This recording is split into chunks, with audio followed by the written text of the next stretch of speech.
The only thing that we're interested in is putting money in your wallet. If you want to bet the fights, if you want to have a little bit of action, you are in the right place. With my partner, Ian Parker, I am Brett Okamoto. We're ready to rock between our parlays, our props, our straight picks. It's time to make money. Let's go.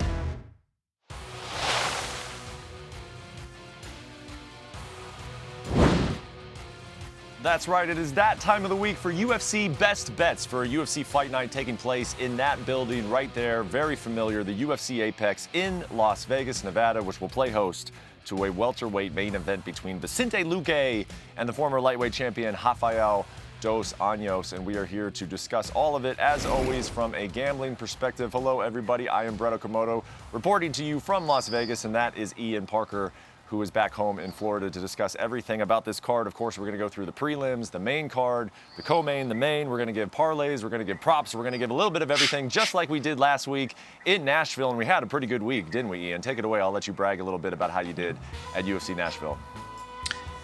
You know what, Brett? It was a much-needed best bets win. We went 5-1 in our best bets. The only one we lost was Jacoby and Kennedy. I was a little surprised. Thought there was a little bit of an early stoppage based on how we know Kennedy can take punishment, come back, but still happy with the 5-1. Unfortunately, we missed on the two parlays, but we capped the night with Tatiana Suarez by KO, TKO sub, a la Inside the Distance at -150. Great night, 5-1 best bets. Prop of the night, third week in a row. Let's keep it going. All right. So nice job. But we're only worried about what your picks are this week. So let's get to this week, and let's get to that main card that's on ESPN and ESPN Plus. You can find it again, that welterweight main event between Vicente Luque, 21-9-1, taking on Rafael Dos Anjos, 32-14. He's a little bit of a favorite there against Luque. A good featherweight bout between Cub Swanson, Hakeem, Dawodu. A light heavyweight bout, Chris Daucus, the former heavyweight, taking on Khalil, Roundtree. Pollyanna Vienna's on the card. Jamie Pickett, Josh Friend, a lot to talk about here on this six-fight main card. It starts at 7 Eastern, 4 Pacific on ESPN and ESPN Plus. So let's do what we always do, and let's jump to that main event. Rafael Dos Anjos, a small favorite, -125. Vicente Luque, man, he has shown some glimpses of absolute brilliance inside the octagon, but then he's also shown some holes as well. And you can't show holes against a guy as well-rounded and crafty as Rafael Dos Anjos, or can you? This is a close fight. What do you think about this one? You know what? If you would have asked me who was going to win this fight prior to Luque's last fight, I would say Luque. You know, here's the issue, though. He took a lot of damage against Jeff Neal. All right, and this is a guy who's used to be able to plod forward, use his durability to land other strikes. As you saw against Michael Chiesa, really solid Darce choke. We know he's good on the ground, but he's really become a solid striker over the years. The biggest problem here, Brett, a couple of red flags I'm seeing. One, the damage he took to Jeff Neal was not just your normal finish, your knockout, first time in his career, but found out he's had a brain hemorrhage, brain bleeding, which has been the reason why he's been out for a year. When you have that type of injury, that type of scare, that's got to be in the back of your mind how you're going to fight. This is someone who's used to taking damage in order to inflict it. That's tough. RDA is not a knockout guy per se, but he will use that. He will use his jab. He will use his striking to set up the ground game where I think he has the advantage once he gets on top. For Luque, not only the year off, but that injury that scares me.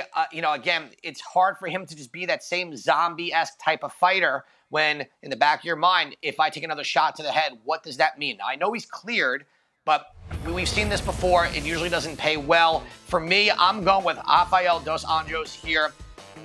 You said it best, very crafty, but he's so smart. No ego. He doesn't need to go in there and get a knockout over Luque. He just needs to get the win to show that at age 38, he still has it. Doesn't matter if he beats you in the striking on the ground. He is a phenom in the grappling department. We know he's got great jiu-jitsu.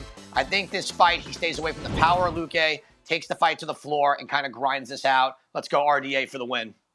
Yeah, I think that's really good analysis, man. It's not a very fun topic to talk about when you're talking about a brain injury, but of course he has been cleared. And you mentioned, what does that do? The change in style. What did that do to his preparations? Is this guy sparring as much as he usually has? And the fact that he is on a little bit of a losing streak, all of those things play into the mental approach or the mental just fortitude, the mental confidence that he has coming into this fight. Real quickly, before we move on to the co-main event, any ideas, any thoughts on the total of this fight? We've seen both these guys, quick fights, long fights. Stylistically, when you think about this one, how do you see it going? I am curious how Luque does in a 5-round fight with this year off. For me, man, I'm going to say under 4.5 rounds. I do think that if someone does get finished, it will happen prior to that. I don't think this goes all 5. You know, we've seen RDA get sneaky with his submissions. He can cause damage. You know, and for Luque, if he wins this fight, I think he wins by knockout if he's able to get it done. So if you do want to go under/over, I'm saying under 4.5 rounds in the main event. All right, so as I say sometimes, maybe if we're killing it over the course of the entire card, maybe you sprinkle a little bit something on the under 4.5 for the main event. Let's move to the co-main event, the ageless, although I shouldn't say that, he does have an age. He's 39 years old. Cub Swanson in a featherweight bout against Hakeem Dawodu, who is 32. Cub Swanson here coming in at nearly 2-1 underdog. What do you think about this matchup?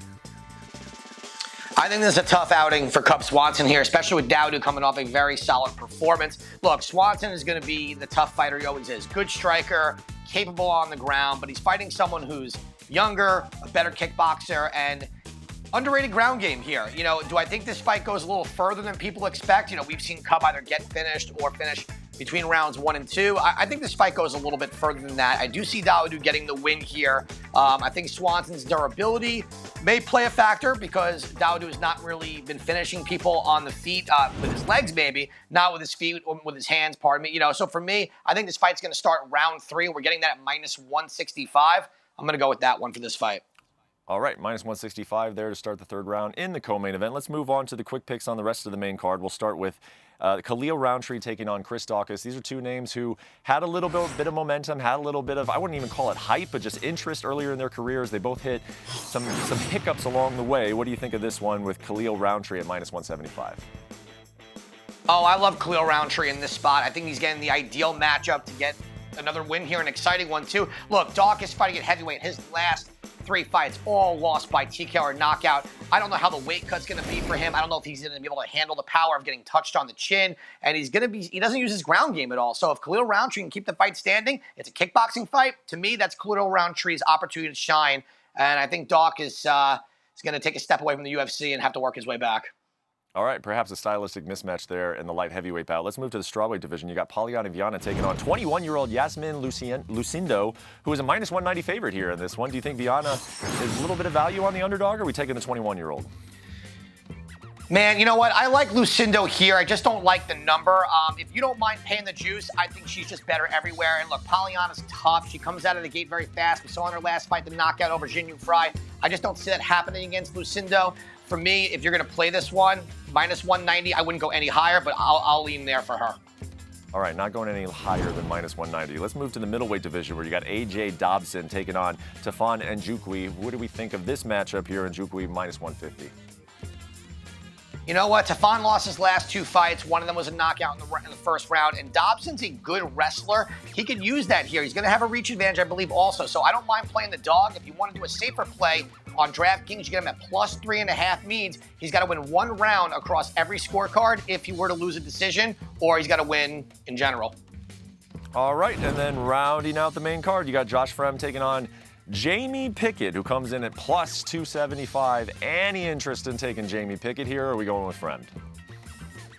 I don't trust Jamie Pickett's fight IQ, to be honest. There's no disrespect for him. He just has shown time and time again he puts himself in really poor positions. Now, I'm not basing this off of the Bo Nichols sub, but Jamie Pickett's lost his last 2 out of 3 by submission. Fremd is going to come forward. He's got a good Darce choke. He does have submissions himself. Good guillotine right there as well. For me, I'm going Josh Fremd. I'm going to take him by submission at +240. All right, so taking the method of victory there to close out the main card, and let's move right into the prelims, again, that you can find on ESPN and ESPN+. We will do it like we always do with Ian firing away. What are our quick picks for the UFC Fight Night prelims? I think terrible matchup for JP Buys. I was so impressed with Marcus McGee in his UFC debut. -370, high number. Take him inside the distance or throw him in the parlay like we are going to do later. I'm going with Francis Fire Marshall. He did lose his last fight, but we know he's got the ability to finish. He was a little too hesitant. I don't think he does this time, and his opponent has fought outside of one fighter, everyone else a losing record so far. Martin Boudet went from -190 when I put this pick into our system to now -220. I'll still take him. Parisian offers nothing. Amoram versus Montserrat. Either Jacqueline gets the sub or Montserrat finishes her under 2.5 rounds. Damon Blackshear at -195 and Luana Santos making her UFC debut, but Juliana Miller looked really lost in that last fight. I think Santos gets the win here. All right, there you go. There's your full lineup of prelim picks. And, man, the addition of this Parker's Prop has just been absolutely tremendous all year. What are we doing with Parker's Prop on Saturday? All right, this one I'm a little nervous about. Terrence McKinney, round 1 submission. We saw him almost get it in that last fight. He's going against someone who is significantly less skilled than him. However, if McKinney does not get this submission, okay, at plus 165, you could play his opponent live, as we've seen McKinney fall in the past. But for all intents and purposes, Parker prop the night, McKinney by sub. All right, plus 165 for McKinney to get back in the win column. Now, what is Parker's parlay for Saturday? I'm going to go Dawodu over Cub Swanson. Outside of getting caught, I think he's better everywhere at this point. Marcus McGee, listen, JP Buys, when he first got into the UFC, there was a little bit of excitement with the wrestling. He's not been able to get it together. And Damon Blackshear at minus 210, taking on an opponent. His opponent's taking the fight on short notice. Blackshear looked very good in his last fight. At that 3 at plus 169, let's get back on track with the parlays this week. Let's do that. Yep. And like we said, folks, he went 5-1 last week in best bets, but it don't matter. It only matters what you do this week. So give us some winners on best bets for Saturday, Ian. Main event, I'm taking RDA. When it comes to Luque, he's got the power for sure. The 1-year layoff plus that brain hemorrhage really does scare me, and I think RDA has every opportunity to take this fight to the floor and ground out a win. Khalil Roundtree over Daucus. Daucus dropping weight. I don't think it's going to help him here. Unless he's able to grapple, I think he gets knocked out early. AJ Dobson plus 3.5 points. He will have a significant wrestling advantage here. If he can win 1 round on every scorecard and not get finished, we cover the spread, we win. Francis Marshall taking on a UFC newcomer. Man, his opponent has only fought 1 person with a winning record. Everyone before that at best 3-7, 3-6, 2-3. Give me Marshall to get the win. Martin Boudet at minus 220. I don't like going. That line was a lot lower earlier. People are steaming him because Parisian offers nothing. And Brett, I'm going to throw another one in there. If you can get Blackshear at minus 200 or less, jump on him as well. Look at this guy throwing in best bets, not even telling the graphics team. We're just by the seat of his pants. He can't help himself. He's got to throw in every bet that he can, including one more here. It's the Longshot Parlay. It'd be nice to hit one of these. We're still searching for our first one in 2023. Why not this weekend? What's the Longshot Parlay?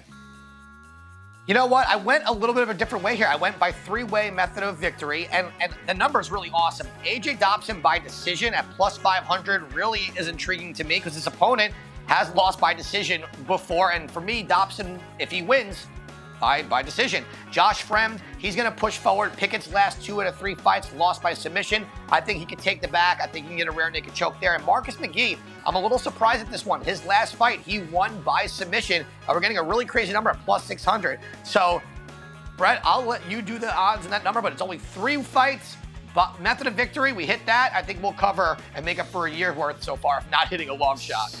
Seems very doable to me, man. $10 bet winning over 1,000. You got to love those odds. And before we let you go, let's talk about the big pay-per-view week that is coming up, UFC 292. It is a bantamweight title fight between, they're calling him the best bantamweight of all time. I got to say, I probably agree. Aljamain Sterling taking on Sean O'Malley. We've been kind of gearing towards this Sean O'Malley title fight for a long time. A lot of hype behind this guy. He is coming in plus 220. The opening odds here, the opening odds were minus 270, plus 220. That has changed. Sterling now minus 250, O'Malley plus 205. I guess I'm not super shocked by that, Ian, because of O'Malley's popularity. Where do you see this line ultimately ending up, and some early thoughts on it?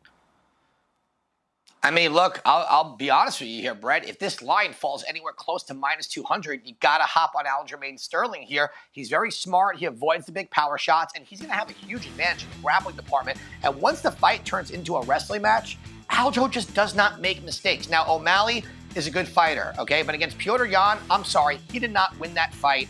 But his stock rose because it showed that he belonged. However, what Aljo just did in the Henry Cejudo fight just showed that maybe he is not, well, not maybe, he does not get the respect he deserves because of that first Petr Yan fight. For me, I like Aljo to win this fight. If that line keeps going down, great. If it stays where it is, sneak peek by decision, you'll get plus odds, and I think he'll out-grapple O'Malley for the majority of the fight. Can't wait for that fight. Yeah, Sean O'Malley has had a knack for big moments, but so has Aljo. Aljo has won every big fight now for the last, years going back in that bantamweight division, so he has looked great, but O'Malley has looked great as well. Cannot wait. Boston should be a great time. We will talk about all of that next week. Until then, enjoy the UFC Fight Night this weekend. You can find it on 7 Eastern, ESPN, and ESPN Plus. Good luck with the bets. Enjoy the fights. Come back for UFC 292 talk next week. See you next week.